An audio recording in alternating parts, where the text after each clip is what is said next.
Hey TV fans, Bored Now back with you. On this video I'm going to be talking about The Penguin, episode 4. The episode is called Shiati. Full spoilers from the start of this review.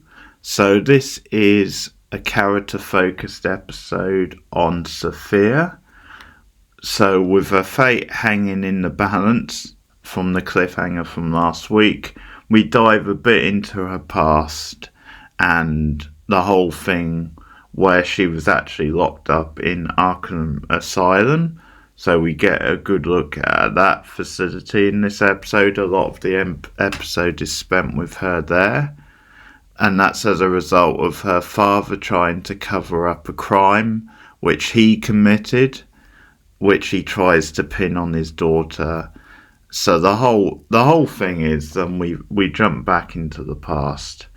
And we see some different sides to Sofia. This is why it's a good episode, I think. And it's an episode where if you didn't have sympathy with her before, it definitely gives you plenty of good reasons to feel sorry for her after this one. So we see that she starts appearing at charity events in the past and giving speeches at dinners for charity events. But she's approached by this reporter who shows her pictures of victims, and they're victims which have been linked to her father's lounge, the nightclub, which we've seen in the Batman movie and other Batman things. So it's all connected to the Iceberg Lounge. Seems to be girls who were working for the father, and this puts pressure on Sofia because the reporter, who doesn't identify herself as a reporter at first, approaches her and says, "Yeah, you're doing good work. I'm a fan of yours," but then says you're not doing enough. And starts showing these pictures, and we see how Sofia is a little caught between a rock and a hard place, especially since it's her father. And she starts talking to him about it at one point, and he just shuts down in a way, just gives these excuses. And we just see how difficult it is for Sofia because she doesn't really want to raise the ire of her father. Naturally, she's quite protective of him and doesn't want to believe these things about him. But we're seeing some layers here. We're seeing, and I think then she isn't just this one-note villain. She isn't an outright villain.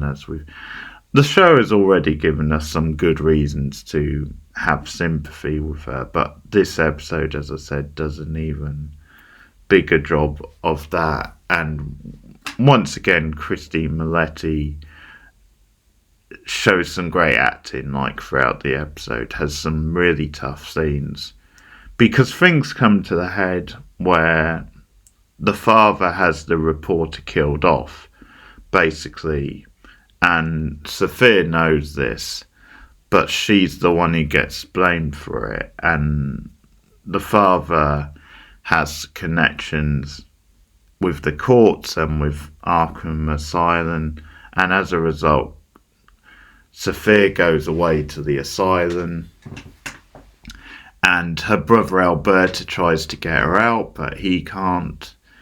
And what it comes down to is she's supposed to be in there for 6 months originally, and they're meant to examine her, and because although the father it's a convenient tactic for the father where he just puts her away in the asylum, and they can deem her to be unstable mentally, and she gets treatment in there, but it means she doesn't serve prison times, but it also means he can pin it on her. And once again, we see how she's basically gaslighted in this episode, and there's a lot of drama where it seems like the father just has the power here because he's got the connections in the asylum. So it looks like this whole thing has been staged to make her look psychologically unstable so that it can be deemed that she did commit these murders, even though she didn't. So I'll say also the father is played by Mark Strong in this episode, whereas it was John Turturro in the movie.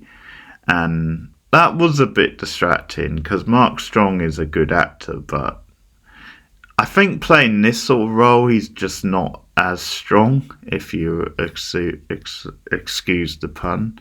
He's just not as good in that kind of role as John Turturro is. So that was one little quibble with the episode. But yeah, these scenes in Arkham Asylum are really tense because it seems like they're testing Sofia at the end of the day, and it seems then like, because at one point one of the inmates, when she's there for dinner, she's got no chains, like she's not chained up, and she just roams free, and she goes after Sofia. There's another one of them who again is very unhinged, very like unstable in a bit of a cartoonish way, but the actress is doing a good job with it. So she approaches Sofia and tries to befriend her, and after a while Sofia starts believing then they've planted this woman with her to try and stir things up and to befriend her, and just as a plant to keep an eye on her. So the drama in this episode is done really well, and there's a lot of intrigue where you start to think, well, we know Sofia is in the future. She's out and she's back in the story. So how is this all going to play out? How is she going to escape this? But yeah, just watching it, it was all very well done. There's lots of scenes where she's being given shock treatment, which is just painful to watch. It does a good job of really showing this very like dark and dirty like asylum, and some really extreme scenes, which I guess a HBO Max show can do. Another side to it is then she does seem to have like a friend in one of the doctors, like a younger friend, like a younger doctor, who does seem to be the one who has sympathy for her and looks out for her. But once again, that plays a bit into the who can you trust, because more and more Sofia is being shown that maybe she can't trust anyone, or at least, then she's very paranoid about who she can trust because of what members of her own family has done to her. So that becomes a consistent thing where she's not really sure if she can trust this younger doctor. It's almost like the nicer someone is to her, and the more friendly, it's like, what's your angle? It kind of stands out a bit more. Yeah, but it's a tough episode to watch because it really does go to extremes. It's a little bit more heightened than certain episodes because of the way people are acting in this asylum, but it's, like I said, it's very well done, and I think it is a good backstory for Sofia. And once again, as I said, the actress is doing a great job. We also get a little bit more with the Penguin, like in the flashbacks, because we've heard how he was like her driver, and we see some scenes of them together with him driving her. And when this reporter is first like putting pressure on her, he's there to try and fend the reporter off and say, hey, like, get out of her face. And I think this episode shows that there is a respect there. Like, there is, like, the Penguin Oswald does have a respect for her, and or at the very least, as part of his job, he does look out for her, and not everything is like an angle. And in some ways, this series is showing like a backstory for the Penguin, for how he's gonna maybe gain the power and respect and the position than we maybe think of him. But it shows that maybe he does have some loyalty for Sofia here, I think, even though she's quite paranoid after a while of can I really trust this man? Is he in on it as well? Because another thing is then one of the mobsters, one of the family at one point calls him the Penguin, and it's as an insult. So that's something which, yeah, it's almost like if you call him Oswald, it's less of an insult, but he's been given this nickname of the Penguin as like a disrespect. So what the episode builds to is then, so the crime is pinned on her, and she ends up staying in there for 10 years. So we get this really, really edgy scene where she eventually snaps.